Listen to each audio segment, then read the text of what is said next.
Hello and welcome. I am Professor Rashmi Raman and this is Module 13, War Crimes Part 1.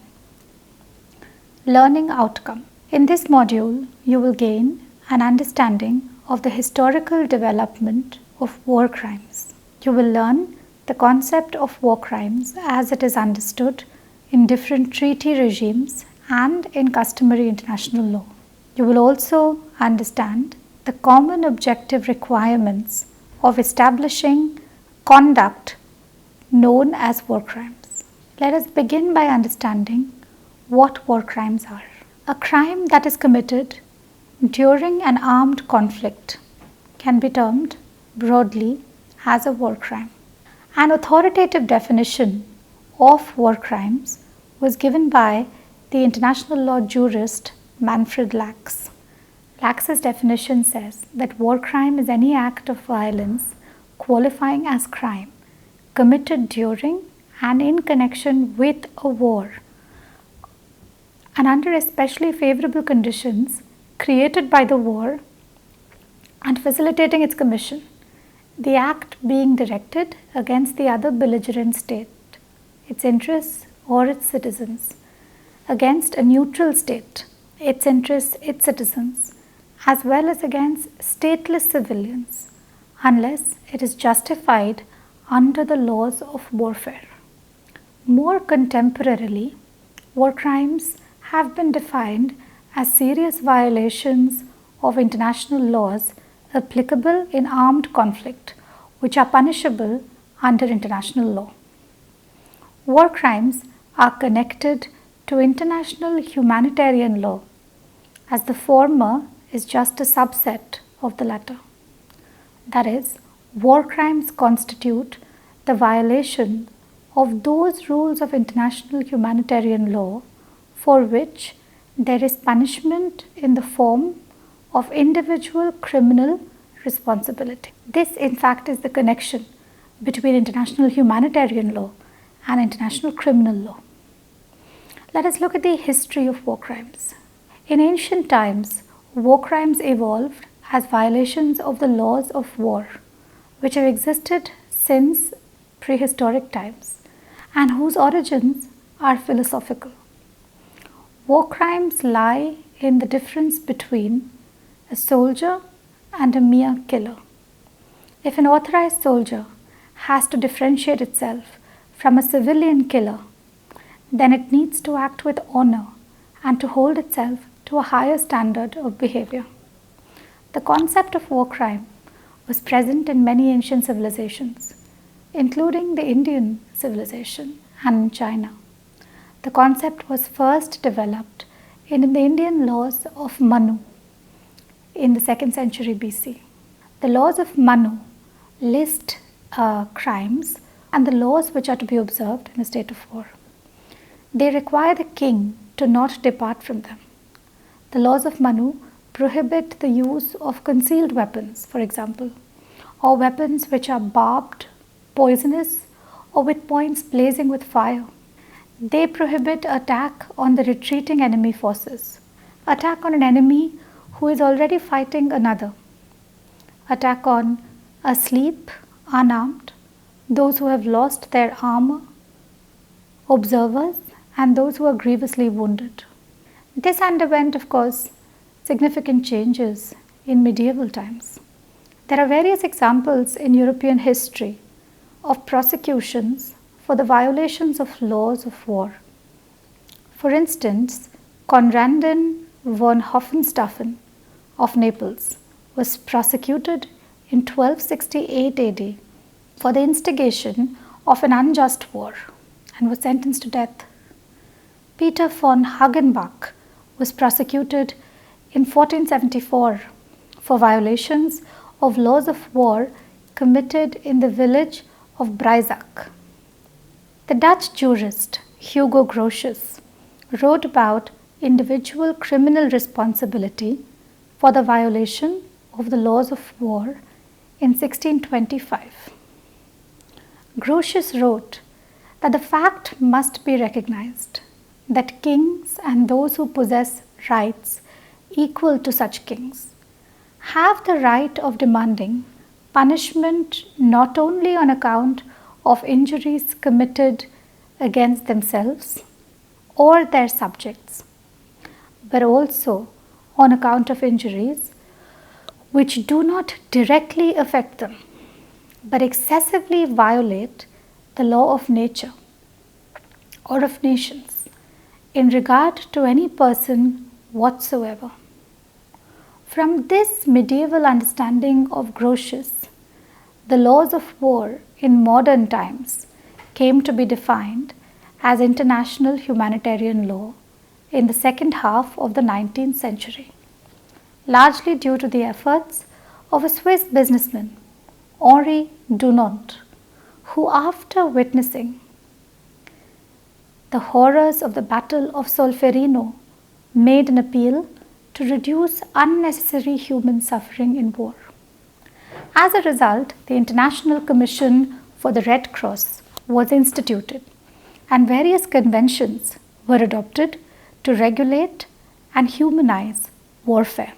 The first of these conventions was the Geneva Convention on the amelioration of the condition of the wounded in armies in the field, which was adopted in 1864. This was followed by the Hague Conventions of 1899 and 1907, which regulate the means of warfare. While the Hague Conventions recognized that the right of belligerents to adopt means of injuring the enemy is not unlimited, they do not provide individual criminal responsibility for the violation of those provisions. This void was only filled after the Second World War by the adoption of the four Geneva Conventions of 1949, which required the high contracting parties to make provisions for penal sanctions for the grave breaches of the Geneva Conventions. The International Military Tribunal at Nuremberg and Tokyo, which we have discussed in the preceding modules, were the first to provide penal sanctions for the violations of the laws and customs of war. Article 6 of the Charter of the so-called IMT at Nuremberg provides jurisdiction over war crimes. War crimes prosecution were continued in 1994 by the International Criminal Tribunal for the former Yugoslavia and the International Criminal Tribunal for Rwanda, both established, of course, by Security Council resolutions that we have discussed in preceding modules. The statutes of both these tribunals provided for jurisdiction over war crimes. In 1998, the Rome Statute of the International Criminal Court made a significant advancement towards codifying war crimes. This was the development of the jurisdiction of the International Criminal Court, which is the body established by the Rome Statute, over internal armed conflicts.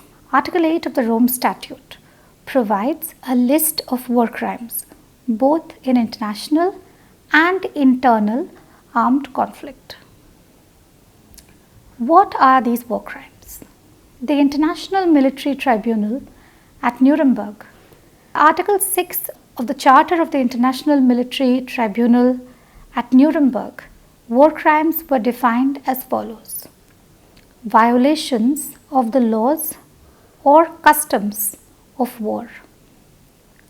Such violations shall include, but not be limited to, murder, ill treatment or deportation to slave labor, or for any other purpose of civilian population of or in occupied territory, murder or ill treatment of prisoners of war or persons on the seas, the killing of hostages, plunder of public or private property, wanton destruction of cities, towns or villages, or devastation not justified by military necessity.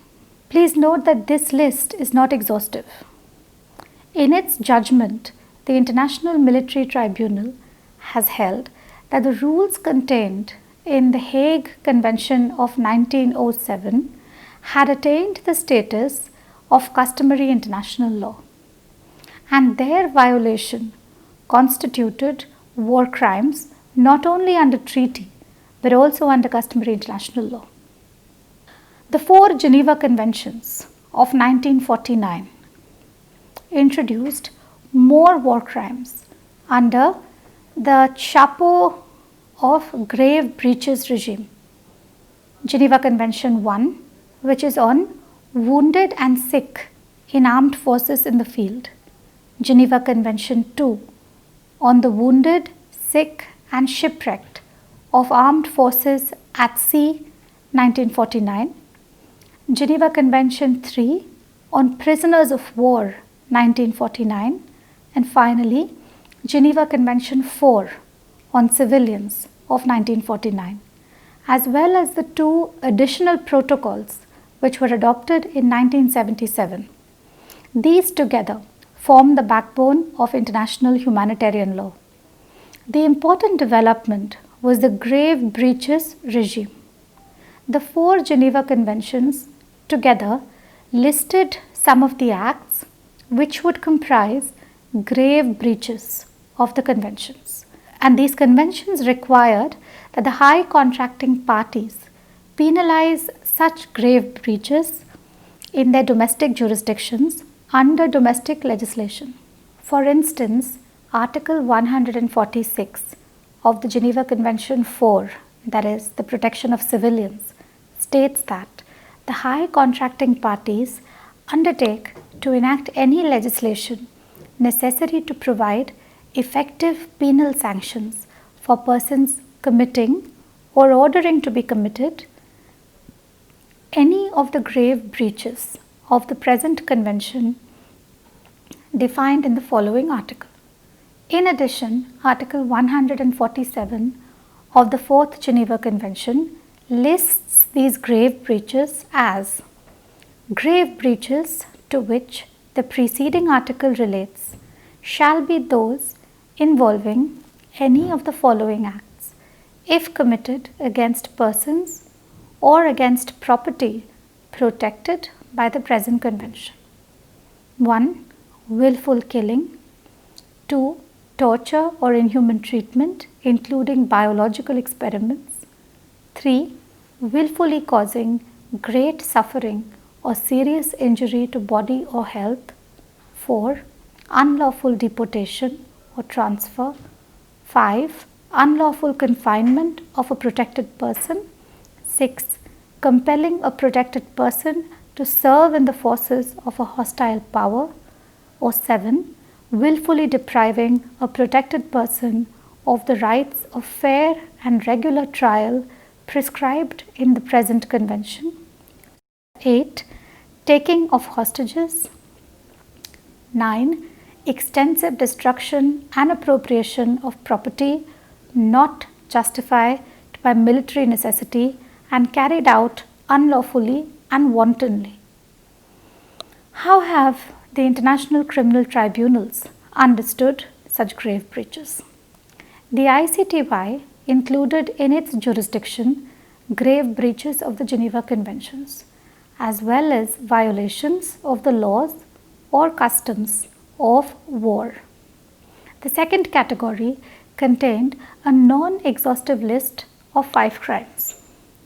The ICTR included in its jurisdiction war crimes committed in internal armed conflicts in the form of serious violations of Article 3 common to the 4 Geneva Conventions of 1949, 2 additional protocols of 1977. It produced a non-exhaustive list of 8 crimes. The International Criminal Court, how has that defined war crimes? The Rome Statute of the International Criminal Court gives jurisdiction to the International Criminal Court over war crimes. In the context of international armed conflict, it criminalizes the grave breaches of the 4 Geneva Conventions of 1949 and serious violations of the laws and customs. In the context of internal armed conflict, the Rome Statute criminalizes serious violations of Article 3, which is common to the 4 Geneva Conventions of 1949, and serious violations of the laws and customs of war. The Rome Statute contains an exhaustive list of 50 war crimes, which is by far the most comprehensive list and is, unlike others, exhaustive. Although this exhaustiveness is only valid for the purpose of the application of the Rome Statute, it has been argued that the list still does not cover all the laws of war which have been established as customary. This gives rise to the residual category of customary international law. Different treaty regimes have now their own list of war crimes, as we have seen, but those are only lists specific to those treaties and not applicable outside of them. The tribunals were only region specific, and the Rome Statute of the International Criminal Court is not signed or ratified by all states in the world. Whereas the Geneva Conventions, the 4 Geneva Conventions of 1949, have been ratified widely, but they do not contain the list of all war crimes, and they do not include violations committed in internal armed conflict in the grave breaches regime. Thus, there is a need to identify war crimes which have been recognized as such in the customary international law. As discussed earlier, war crimes are serious violations of the international humanitarian laws. However, it is important to note that not every breach of international humanitarian laws would constitute a war crime. Certain conditions are to be met. In the widely accepted definitions of the ICTY and applied in case law, such as the Tadic case, the appeals chamber laid down the conditions for a violation of international humanitarian law to constitute a war crime. The ICTY appeals chamber decision in Tadic laid out 4 conditions for identifying a war crime. It took the view that as far as these conditions are met, it should not matter whether the armed conflict in question is an international or an internal armed conflict. The conditions given by the Tadic appeals chamber are as follows. Firstly, the crime in question must be a violation of a rule of international humanitarian law. One might assume that this comes from either the Geneva Conventions or from customary international law. Secondly, the rule being violated must be an established custom, or if it is a part of a treaty, then the conditions envisaged in the treaty must be met. Thirdly, the violation must be a serious one, in that the rule being infringed must be one which protects important values of international humanitarian law, and the violation in question should involve grave consequences for the victim. The Tadic appeals chamber gave the example of a loaf from a village by a combatant. It recognized that while the rule under Article 46, Clause 1 of the Hague Convention of 1907, that of protecting private property, is a rule which protects important values, the violation in question does not involve a grave consequence for the victim. This illustration of the theft of a loaf becomes an important benchmark for understanding what is grave. Fourthly, the violation in question must entail, under customary or treaty law, penal sanctions for the individual perpetrators in individual criminal responsibility. Let us now discuss what are the common requirements or the chapeau elements of a war crime. 1. The existence of an armed conflict. For a conduct to be deemed as a war crime, it must be a violation of a rule of international humanitarian law. This is something that we have already highlighted in a preceding module. But international humanitarian law only comes into play when there exists an armed conflict. The existence of this armed conflict depends on the satisfaction of objective criteria regarding the use or threat of use of force. Thus, the existence of an armed conflict cannot be negated just because one of the belligerents does not recognize the state of war. An international armed conflict exists or can be said to exist whenever there is a state-to-state conflict which involves use of force. An international armed conflict also exists in cases of partial or total occupation of the territory of one state by another, even if that occupation is not met with armed resistance. An international armed conflict only ceases on the general close of military operations. The general close of military operations is described as the final end of all fighting between those concerned. This usually is in the form of a ceasefire agreement. The requirements for an internal conflict to exist are a bit different, in that a threshold of intensity and organization is required to be met. The requirement of threshold has been introduced in order to distinguish between armed conflict and mere internal disturbance or civil war. In the famous Tadic case, it was the ICTY Appeals Chamber once again which stated that an armed conflict exists whenever there is a resort to armed force between states or protracted armed violence between governmental authorities and organized armed groups, or between such groups within a state. In the Tadic decision, the Appeals Chamber had occasion to note the distinction between an internal armed conflict and an international armed conflict. It said that an internal armed conflict exists until a peaceful settlement is achieved. Until that moment, international humanitarian law continues to apply in the whole territory under the control of the parties, whether or not actual combat takes place during the entire duration. What is the nexus of armed conflict with war crimes? According to the Rome Statute of the International Criminal Court, for the conduct to be deemed as a war crime, it has to be committed in the context of and associated with an armed conflict. The term context here implies that the conduct in question takes place in the same temporal and geographical sense as the armed conflict. Thus, the conduct should be carried out during an armed conflict and in the same territory as the warring parties are geographically or spatially located. The trial chamber of the ICTY in the Kunarak case stated that the nexus requirement does not require that the offences be directly committed whilst fighting is actually taking place or at the actual scene of combat. Humanitarian law continues to apply in the whole of the territory under the control of one or both of the parties, whether or not actual combat continues at the place where the events are transpiring.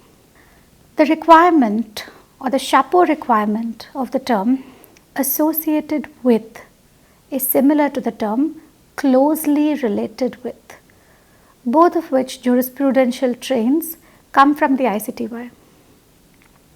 In the Kunarak decision, the trial chamber of the ICTY stated as follows: the requirement that the act be closely related to the armed conflict is satisfied if, as in the present case, the crimes are committed in the aftermath of the fighting and until the cessation of combat activities in a certain region, and are committed in furtherance or take advantage of the situation created by the fighting. In conclusion, in this module, we have learnt about the historical origins of war crimes. We have appreciated how this category of crime has developed through the jurisprudence of the ICTY and the ICTR. We've also looked how it has evolved from the ancient period through the medieval period to the modern definition. We have looked at the definition given to war crimes under different treaty regimes and also identified the discrete rules of customary international law regarding war crimes. Finally, we have looked at some common objective requirements or chapeau requirements which are to be met before a conduct in question can be deemed as a war crime by a court. Thank you.